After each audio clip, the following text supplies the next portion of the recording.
The Trump administration insists that U.S. airstrikes destroyed Iran's nuclear expansion. One non-partisan nuclear watchdog group agrees that Iran suffered a significant setback. But a leaked U.S. intelligence report says it may only be a matter of months before Iran recovers. Meanwhile, the ceasefire between Israel and Iran appears to be holding now. Fox 4's Alex Boyer is in the newsroom with more. Alex.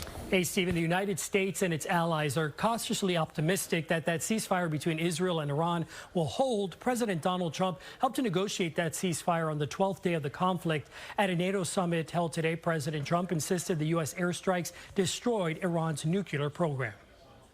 The skies over Israel and Iran remained calm Wednesday as a fragile ceasefire remained in place. President Donald Trump spoke to reporters about the U.S. bombing of Iran's nuclear facility over the weekend before departing from the NATO summit in the Netherlands. It's been obliterated, totally obliterated. But a leaked preliminary U.S. intelligence report called into question just how successful the U.S. strikes on Iran's nuclear sites were. The report claimed Iran's program was only set back a few months. Mr. Trump said that was a 3-day-old report, and both he and the defense secretary said the bombing of Iran's nuclear facility was a complete success. Those that dropped the bombs precisely in the right place know exactly what happened when that exploded. And you know who else knows? Iran.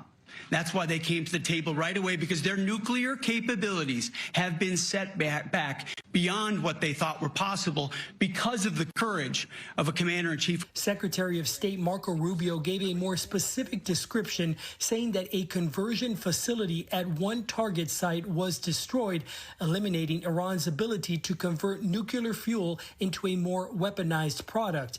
Kay Bailey Hutchison, the former U.S. ambassador to NATO, said she supported the president's military action during an interview on Fox News. It's weapons grade that they're trying to reach, and I think taking that out was a relief to our European allies. And with commercial air travel still grounded in Israel, trapped Americans continue to find alternative ways to get out of the region, fearful the conflict could reignite at any moment. Currently, we are in Tel Aviv.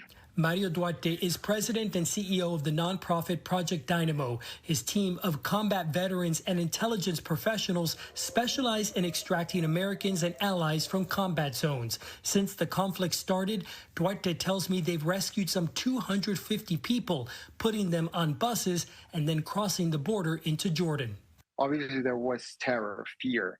They really were expecting the worst.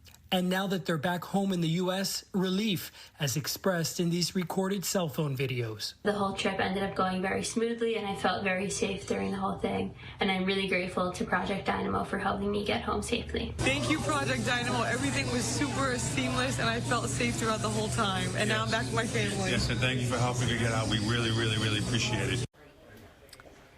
And at the NATO summit, President Trump said he wasn't in any rush to restart negotiations with Iran, insisting that U.S. strikes had destroyed its nuclear program. Now, Israel agreed with Mr. Trump, but did not give evidence to back up its assessments. However, Iran has insisted it will not give up on its nuclear program. We'll have to wait and see who makes the next move. Steve. All right, Alex Boyer, Dallas Newsroom. Alex, thanks.